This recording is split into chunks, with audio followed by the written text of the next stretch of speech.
I just really want to talk to you a little bit about who you are as a single mom. Find out how old your child.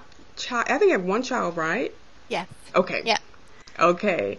And really find out from you so that all the single moms in my group or in my tribe, as they call it, knows how you got started in online business and what motivates you to keep going and just success in general.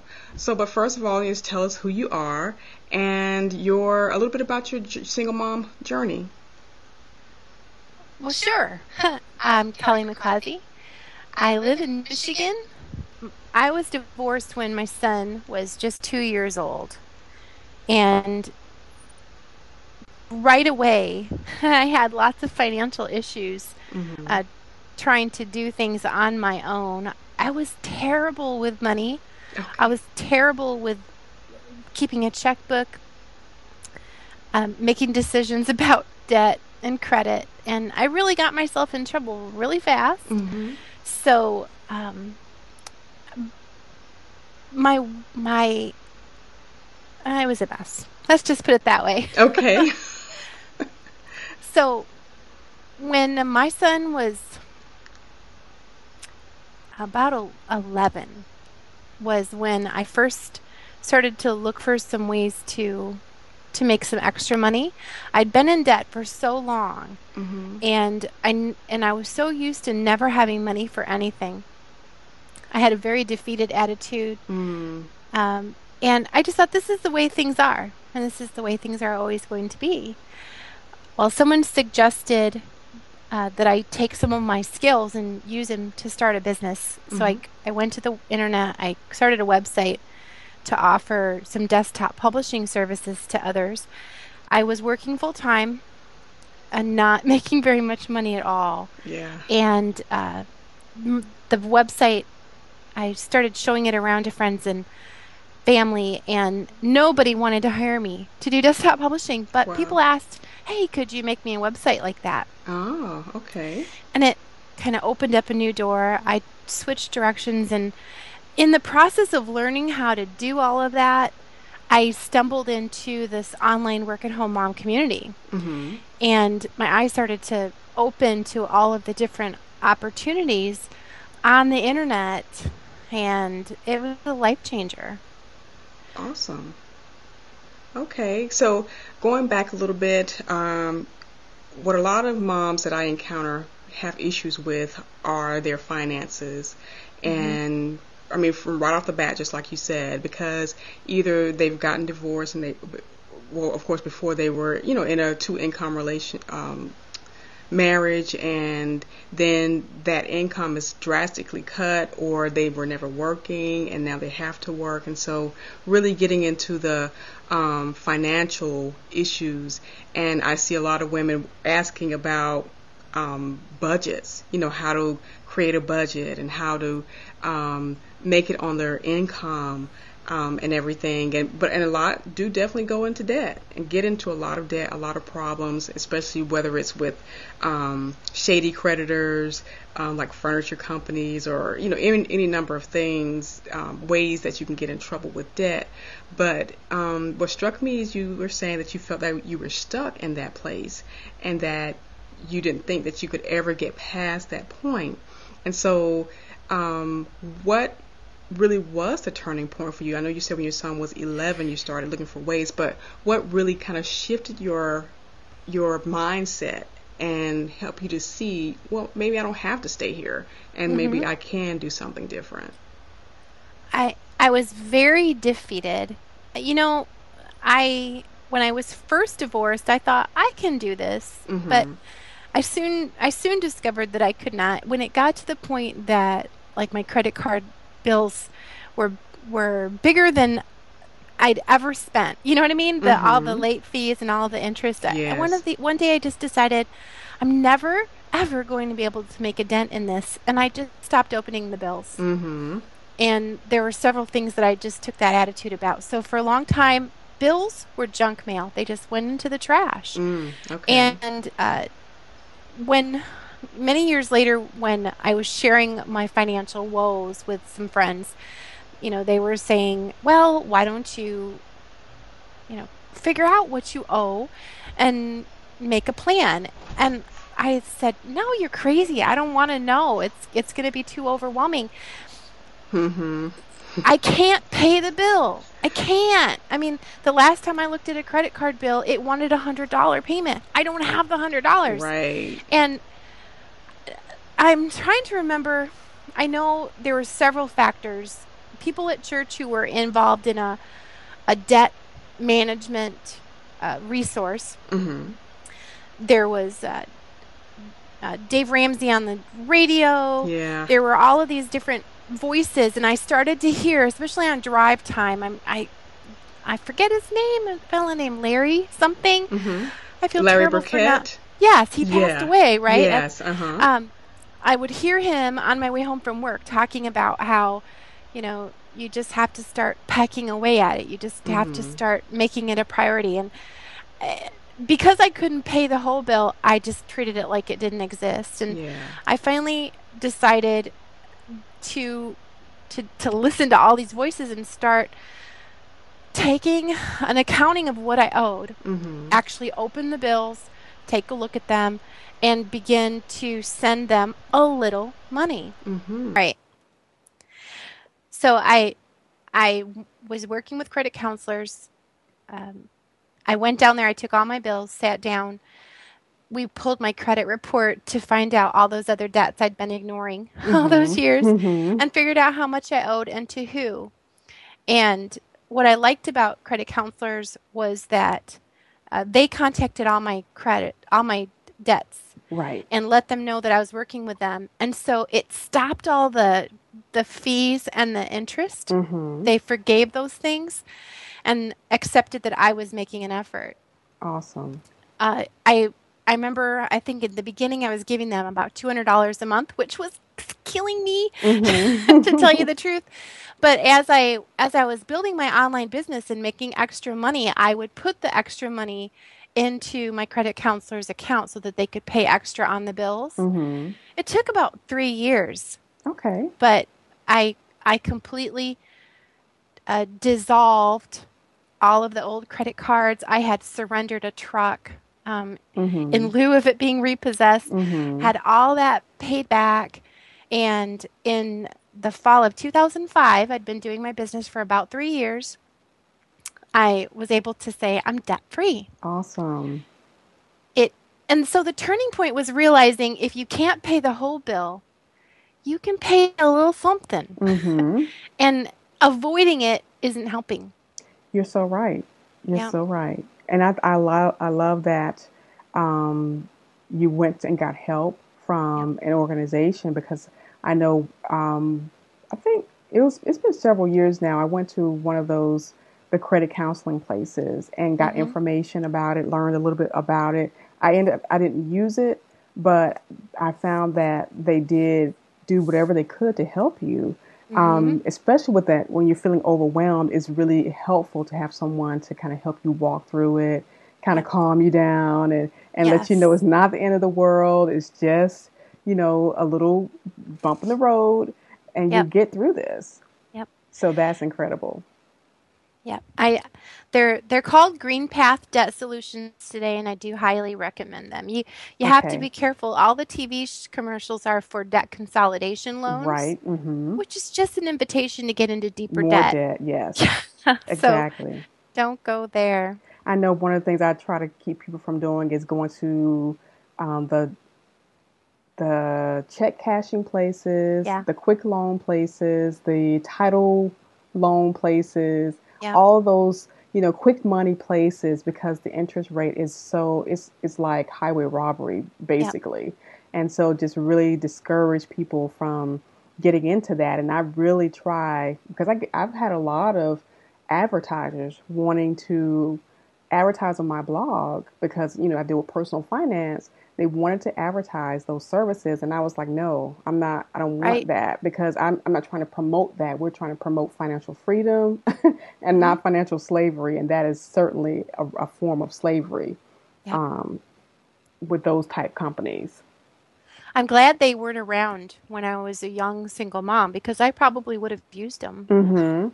Yeah. I was always broke, a Mm-hmm. couple of days before payday. Yeah. Yeah, definitely. But that once you get out of debt and once you make that shift mentally, it seems that your financial problems not necessarily are over, but they don't seem as overwhelming, and you can finally see some light at the end of the tunnel, and Yeah. begin to make better choices with your money, which I think Yeah. is key. I'll tell you that that was 2005. I never took on another credit card. Mm-hmm. Um, I never signed on to another car loan. Unfortunately, I did get new debt. Last year I had a couple of hospital bills and I Okay. don't have insurance. So right now, Uh-huh. guess where I'm at? I'm back at Green Path Okay. Okay. on a plan to pay off the hospital and oh goodness, everything that Yeah. goes with that. Yes. Um, you could not twist my arm and get me to apply for credit of Mm-hmm. any kind. I just won't do it. I know today I went shopping, went to the mall with my daughter and we bought something and the lady was like, well, do you want to apply for credit card and get 15% off your purchase today? I was like, no, thank you. Yeah, yeah. I don't want that. I draw the ladies at Fashion Bug is about Hmm. the only store I go to that offers me credit cards, and I say no, thank you. I Hmm. don't do debt. Been Right. there once, won't go back. And the ladies Uh-huh. always look at me like, huh? Yeah, exactly. Like what? You seriously? Everybody Yep. does it. Yep. That's not one thing that I want to do because it feels so good to not have Yep. debt and not to owe anyone. I mean, of course you're going to owe your bills every month because you use a service, but that's Yep. so completely different from a loan that's being held over your head or any other kind of debt that you might be in for the Right. moment. So, Right. but I appreciate you sharing that story and how you um, got out of debt because a lot of single moms are in debt right now. They're feeling stuck and they're feeling depressed. They feel defeated, and so to hear that there are ways to get out of debt Yep. without starving, Yeah. basically, that has to be a breath of fresh air. It was purely a decision that I didn't know I could make. Mm-hmm. Enough voices shouted at me until I listened, and you just got to be ready. That's right. That's so good, so good. So then you have now one of the leaders in online business and the mom space, and I think I came across your information. I think it's been about 3, maybe 4 years ago, and you weren't just starting out, but I know you had been there a little way longer than me. And so I really admired you, especially when I found out that you were a single mom. I was like, wow, if she could do it, I can do it. Uh-huh. Yep. So I just really was, followed you and just, looked at everything you wrote and everything. And I just said, wow, she's doing a phenomenal job. So, and now you have the Solo Smarts membership site, and that helps moms who are trying to get their business up and running, whether it's online or offline. So, I mean, just so much good information in that site. And I just wanted you to kind of share how you got the idea to develop this resource for so many moms who are really trying to start up their business and just get a good support network going. Sure. Well, back in 2003, I started a podcast. Well, I started an internet radio show for Mm-hmm. work-at-home moms because there wasn't anything out there. Mm-hmm. There had been an internet radio show I was listening to that featured a work-at-home mom every now and then. That was Lynn Terry, Uh-huh. if you know who she is. Yes. Mm-hmm. And that show went off the air, and there was nothing to listen to. I was whining about it, and a friend of mine, Alice Seba, said, "Why don't you start one?" Mm-hmm. And so I started a work-at-home mom site and internet radio show as an enthusiast, as someone who was making a little extra money at home, Mm-hmm. who wanted to learn more. and talk about it with other work-at-home moms. In 2004, it turned into a podcast. That's when podcasting was invented, and it's just grew from there. It grew into, as I learned things and met cool people, I eventually started a membership site with Alice, or Alice started it with me, would be more accurate. So I started to release information products about the things I was learning, and it was in 2005, I was debt free. In 2006, I realized I was making as much at home as I was at the day job, which is not saying a lot, Well, the day job didn't pay a ton, but I had matched it and realized I could quit and be home. And if I could make that much part-time, what could I make full-time? I went into it full-time, started doing serious coaching with other work-at-home moms. It just grew and was really wonderful.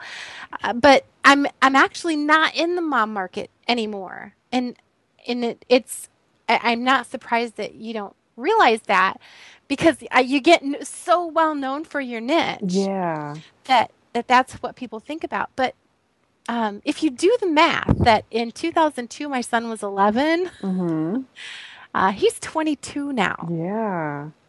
He moved out 4 years ago, when he was 18. So it took me a couple years. He moved out, and you still feel like a full-time mom for a little while. But I started to feel kind of funny talking about work-at-home mom things. I started to feel a little inauthentic about it because I didn't have a child at home. I wasn't juggling homeschooling and kids' activities, and it was just me. Once I realized, wow, this just doesn't feel right anymore. I went through what I call an identity crisis. And I realized I'm not a work-at-home mom anymore. Who am I? What is it? Do I not want to do this anymore? Do I want to go in a different direction? I thought, I love everything about what I do. I just don't feel right saying, hey, Mom, I feel ya, because I'm not there anymore. So I kind of went on a search and identified who I feel like I am, and that is a solopreneur. I'm an online solopreneur. I run this business all by myself, just like I did when I was a work-at-home mom. I just don't have the kid issues. And so I rebranded. Work-at-Home Moms Talk Radio became Solo Smarts last year.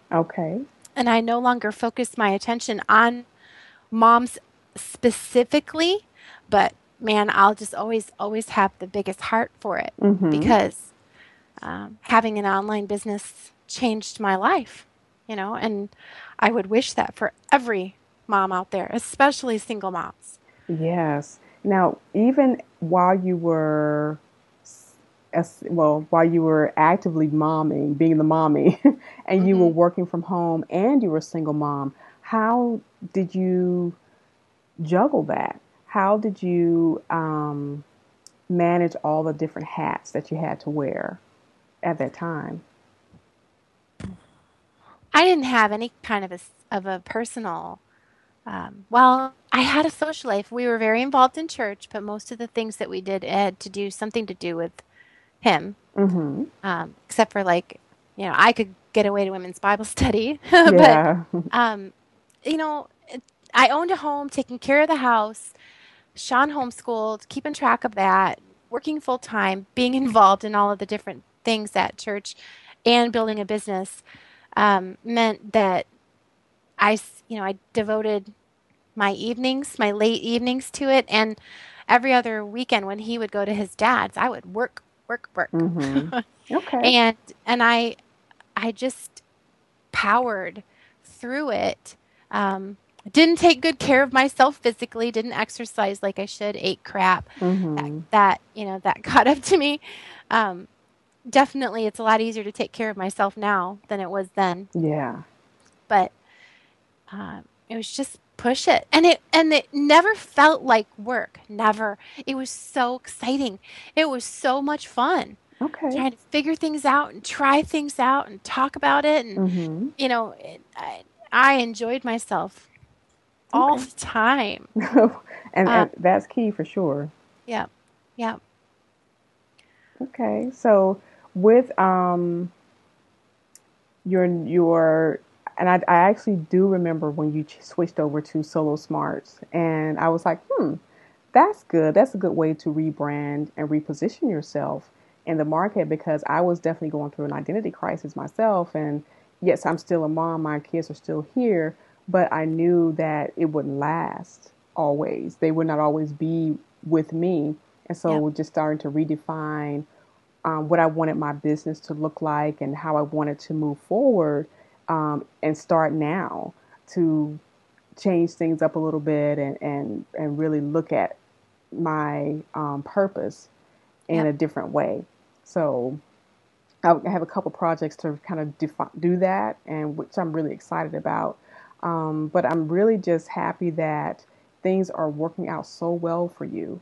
The Solo Smarts environment and community is so very active and very supportive.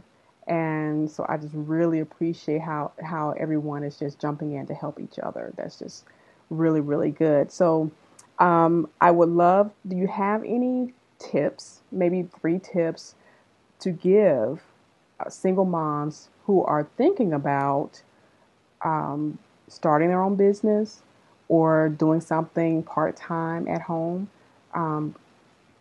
What would you tell them? Wow. The first thing that you do is you educate yourself about what all the options are. There are a few basic business types when it comes to doing something online. You can sell your time. You can sell a product. You can sell someone else's stuff as an affiliate. You can sell your skill. You if we go back 10 years, eBay used to be a really big thing. It is now for a small percentage of people. It's not the opportunity that it used to be. Right. The thing is to identify what you really need. Some moms need money. And so the mom who needs money, I always point her towards selling her time and her skill. Maybe being a writer, maybe being a virtual assistant, picking up some skills, to trade their hours for dollars, so that if they're going to take an hour away from their kids, they're going to get paid for it. Right. Okay. Or hubby. You're going to take your time away from somebody. Well, single moms don't have hubbies. But if it's about money, I point people towards that. If it's not about cash right now, but it's about building something for the long term, then I'm going to point them more towards publishing, affiliate marketing, information marketing, if they've got a passion topic that they'd like to go into. A lot of times moms want to trade their hours for dollars right now and build something for the future, which is what I did. I did web design and graphic design and built my own brand. And I still have the freedom to float between those two as I wish. When I want to make some extra cash, I can trade some hours. But so, what do you really need to do, and focus on those things. I'll tell you, there's a group, and this is probably not single moms. Okay. But there's a group of moms that it's not about the money. It's about the desire to express their talents. Maybe they had a career and now they're home with some young children and they just want to do their thing. Right. They're not about money. They'd like to make some, but that's not their primary motivator. They just want to be a grown-up for a while. Yes, I know. So as a single mom, you're probably about the money. And be careful that you don't look at that you don't see those moms who don't need the money and think that you should be doing what they do. Right. Because, and I don't want to offend anybody, some of my good friends are going to say, hey, she's talking about me. But those moms who their husband has a great job. Yeah. They've got an awesome camera. Mm-hmm. They can go anywhere, do anything. Their children are all beautiful. They blog and they take pictures and they just, spread their wings and they all look so awesome.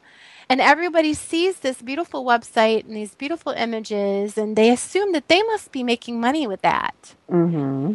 Be careful, single mom. Don't be fooled. Husband paid for those things, not the blog, not their own efforts. And it's for everyone, don't send me hate mail. It's just the truth. It's just the truth. These are hobby moms. They're hobby blogging moms that are having a great time and it looks great, but it didn't make any money. And newcomers can come into the online world and find the blogging community and get very confused about things. So be careful, make sure that you are identifying where the profit points are. And that's hard to determine when you're brand new. So find someone smart to pay attention to and to get some help with what you're doing. That is phenomenal advice, really, Kelly, because I am going to get hate mail. Well, that's okay, because that's the truth that we need to hear as single moms, that you can't look at everyone and say, oh, why is my website not like this? And why am I not making the money right now?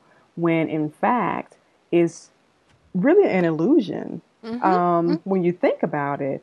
And if you have someone who is there backing you financially, then it is easier to create a great website, to be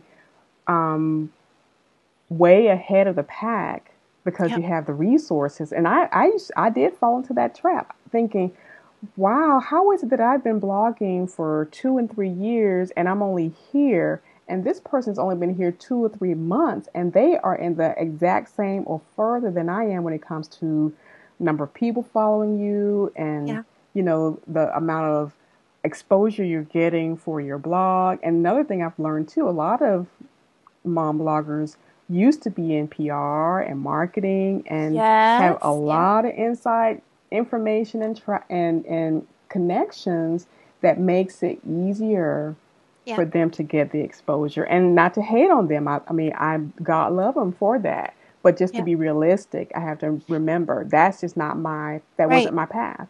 There's nothing wrong with using what you've got. Exactly. And leveraging what you have available to you. If you come out of corporate America and you've, let's say, I cannot count the number of news anchors who are mom bloggers today. They understand getting press, and let's face it, they're beautiful. There are very few chubby mamas getting the top brand attention. And again, I'm gonna get hate mail. Understand, I'm not trying to overgeneralize. I'm just saying, there's a friend who her husband has a great job. She doesn't need money. She's got a nanny who comes into the house and takes care of the kids while she works. And she goes to all the events and she gets all the brand opportunities and she's awesome. She's awesome. She's awesome. Yeah. But single mom with no support and no nanny looks at her and thinks, I want to be like her. And it is physically and financially impossible to do what she does. Yeah. And even if the opportunities were given to you, you shouldn't take them. I could do a whole show about mommy bloggers chasing brands, giving them time, attention, and influence just to be able to say that you're a such and such mom. You're not even going to get paid for it. Okay, that's all. Yeah. Well, we're going to have to do another show like that about that, Kelly. Because So if you know you're about the money, then you have to make decisions that are about the money. And that will mean not chasing ethereal fluffiness and popularity. I make more money than a lot of very popular mom bloggers. That doesn't make me better. It just means I'm leveraging a different set of skills and moving in a different direction. I have different priorities. I'm about making the money. Right. And they're not, you know. That's all. Now, I was going to say that's awesome. And like I said, we're definitely going to have to, talk about that a little bit, and not as far as it's just for information and a reality check, basically, for, a lot of moms who aren't in the same position. And that's okay. Just, pick and choose. And like you said, it's a matter of getting the right information and connecting with someone who understands and who can give you the best information for your situation. And I think that's really, you have to tailor make your online business decisions based on your lifestyle, your personal goals, and what the reality of your situation is. So, that's awesome. You're a mom. You do not want your children to have a memory of you, the back of your head at a computer. In a minute, honey, in a minute, honey, in a minute, honey. Right. That's not what you want to build, so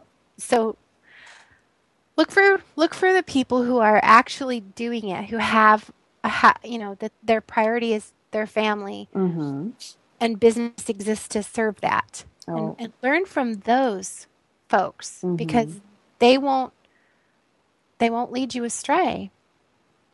So true.